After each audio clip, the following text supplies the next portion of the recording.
In the first week of October, JP Morgan Chase's chief financial officer told managers across the bank to stop hiring, not slow down. Stop. The bank posted record profits that quarter, $14.4 billion. Headcount grew by 1%.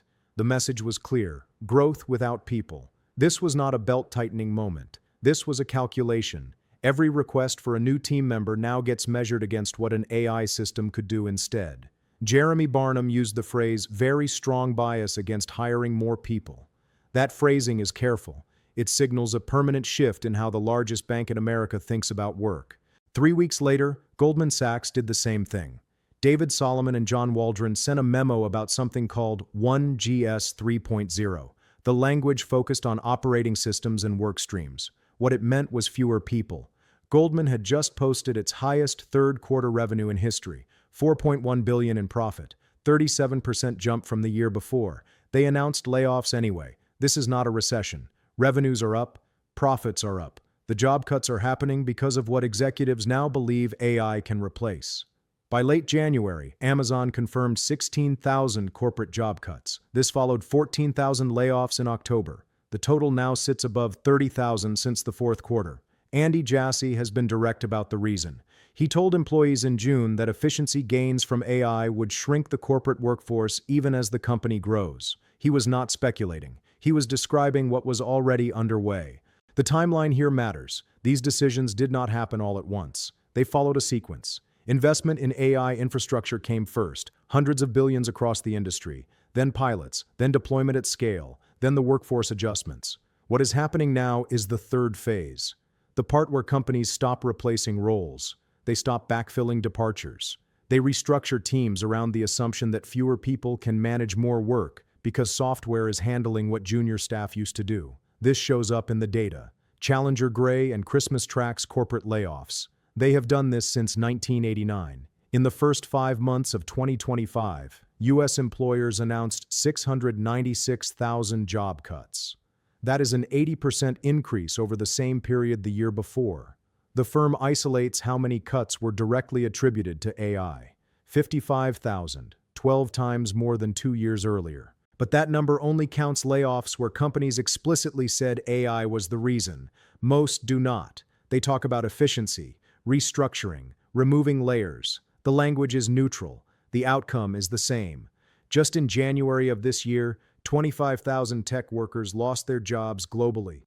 The pace has not slowed. It has stabilized at an elevated level. Meta cut 1,500 employees from its Reality Labs division. Amazon filed WARN notices in California affecting more than 1,000 corporate workers across 27 offices. Dow Chemical announced 4,500 cuts, 13% of its workforce. The company specifically cited AI and automation as the reason. These are not struggling companies. Meta's Reality Labs has burned through $70 billion since 2021, but the broader company is profitable. Dow posted $9.5 billion in fourth quarter sales. Amazon's revenue continues to grow. The cuts are not about survival. They are about operating models. Entry-level roles are disappearing first, not because companies are targeting new graduates, because those roles involve tasks that AI systems handle well. Document review, data entry, basic financial analysis, scheduling, report generation. These were the jobs that taught people how organizations work, how to operate inside corporate systems, how to move up. A report released last month shows entry-level tech hiring fell 73% in the past year, not 7%. 73. That is not a slowdown. That is a structural collapse. Junior roles in engineering, marketing, and operations saw even steeper drops. The pipeline that used to move people from college into career tracks has been severed. Computer science graduates now face a 6.1% unemployment rate.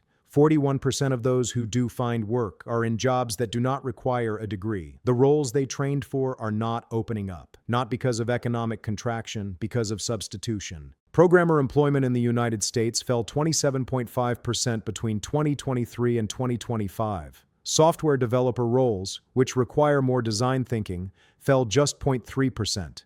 The tasks that can be reduced to structured problem solving are being automated. The work that requires human judgment and creativity is holding steady, but there are far fewer of those positions. This is showing up on campuses. At one Indian engineering school, fewer than 25% of 400 graduating students have secured offers. Their program ends in May. The anxiety is acute. Students are delaying entry into the job market by pursuing additional degrees. But a year later, their undergraduate credentials will be even less relevant.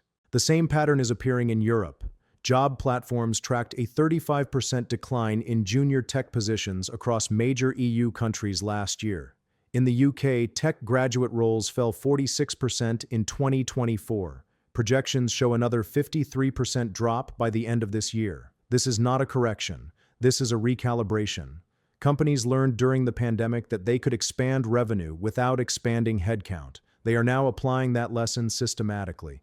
Microsoft released data showing 5 million white-collar jobs now face what they call high AI exposure: management analysts, customer service representatives, sales engineers. These are not factory jobs. These are the roles that built the American middle class over the last 40 years.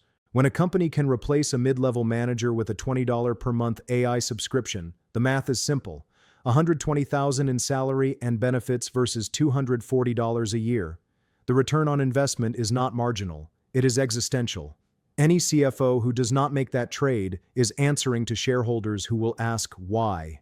The Anthropic CEO said this clearly. Dario Amodei runs one of the 3 largest AI companies in the world.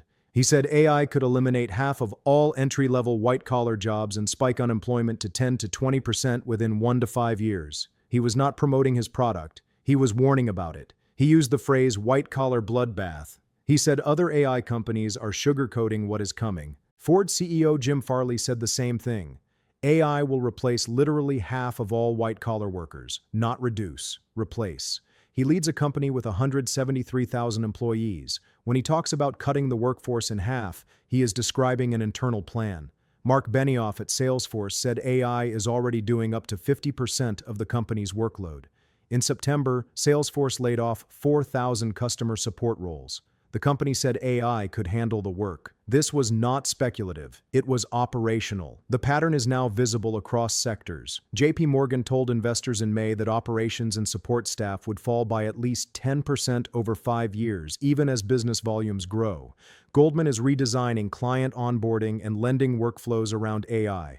Both banks are profitable. Both are cutting anyway. Jamie Dimon spoke 2 weeks ago. He said AI's effect on the labor market may go too fast for society. He expects JP Morgan will employ fewer people in 5 years, even as the bank expands globally. He was careful with his language. He did not say jobs would be eliminated. He said the bank would employ fewer people. That includes attrition, non-replacement of departures, restructuring that consolidates roles. This is how it happens, not in one announcement, in a series of small adjustments that add up to a fundamentally different workforce. Forrester Research released predictions last month. They found that half of AI-attributed layoffs will be quietly rehired, but not at the same salaries and not in the same locations. Companies are laying off workers for AI capabilities that do not exist yet. When the AI fails to deliver, they fill the gaps with offshore labor at significantly lower cost rather than admit the mistake. 55% of employers now say they regret laying off workers for AI. But most are not reversing those decisions. They are finding cheaper replacements. The report documented specific failures. Klarna replaced 700 employees with AI. Quality declined. Customers revolted. The company had to rehire humans, but they did not rehire at previous compensation levels. The part most people are missing is the speed. Agricultural work took 50 years to mechanize. Factory work took 30. This is happening in 3 to 5. Human labor markets do not adapt that fast. Retraining programs take years. Degree programs take 4. By the time someone finishes retraining for a stable field, that field may already be automating. Geoffrey Hinton has been saying this since late last year. He is known as the godfather of AI. He pioneered the neural networks that make current systems possible.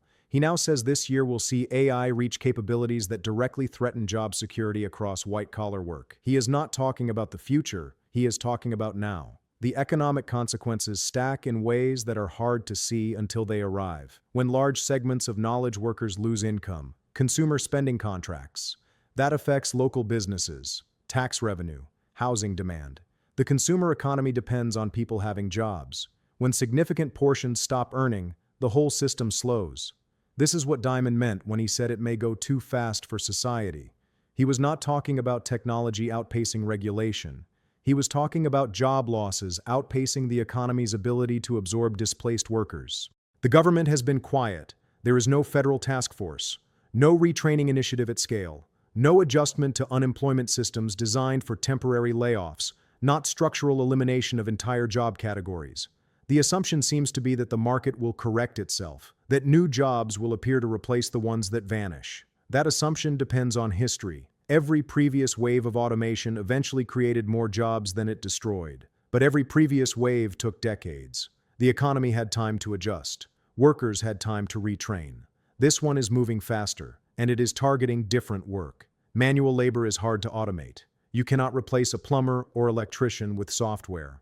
Physical tasks in unpredictable environments still require human hands, but knowledge work scales. One AI system can do the work of hundreds of analysts simultaneously. It does not get tired. It does not take vacation. It does not ask for raises. Healthcare entry-level postings rose 13 percentage points last year. Roles requiring physical presence or regulated certifications remain stable, but these carry different wage trajectories than the corporate ladder positions that are disappearing. A healthcare aide earns significantly less than an entry-level financial analyst. The replacement jobs are not equivalent. Geographic shifts are happening too. High-cost tech hubs are seeing hiring decline. Dallas-Fort Worth down. Denver down. Secondary markets like Nashville, Detroit, and Atlanta are seeing modest increases, 6 to 7% growth. But these are not absorbing the workers displaced from major metros. They are hiring different profiles at different price points.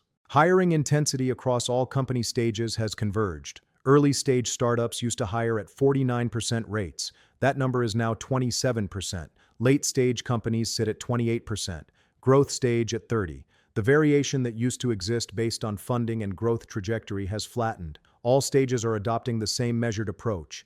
Lean teams, slower headcount growth, maximum leverage from each hire. Employers project just 1.6% increase in hiring for the class of 2026 compared to the class of 2025. When adjusted for the increasing number of graduates entering the market, this represents a functional contraction. It is not growth, it is compression. 45% of employers now characterize the job market for new graduates as merely fair.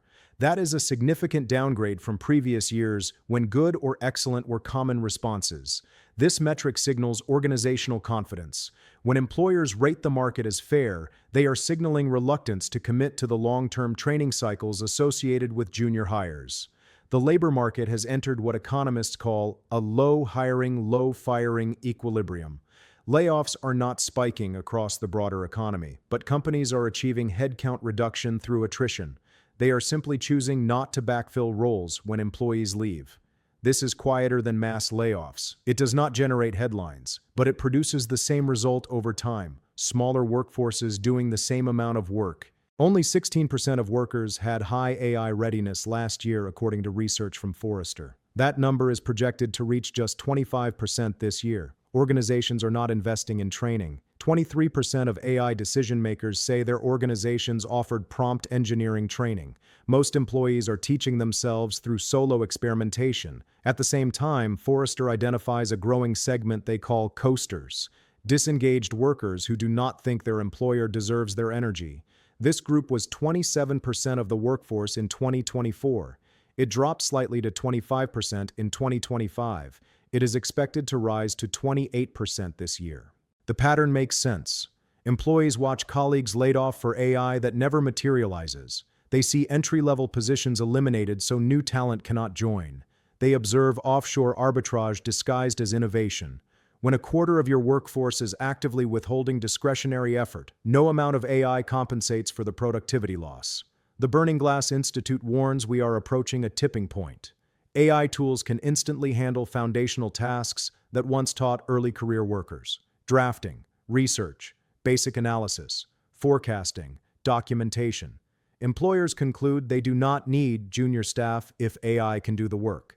They flatten organizational structures and hire mid-career professionals who require little training. Organizations believe AI will eventually replace mid-level roles, so they are laying people off preemptively based on promised future capabilities rather than proven results. When AI fails to deliver, they quietly hire replacements offshore at lower cost rather than admit the mistake. Some companies learned during the pandemic to expand revenue without expanding headcount. They are now applying that lesson systematically. The traditional deal of entry-level work, trading rote labor for mentorship, is breaking down.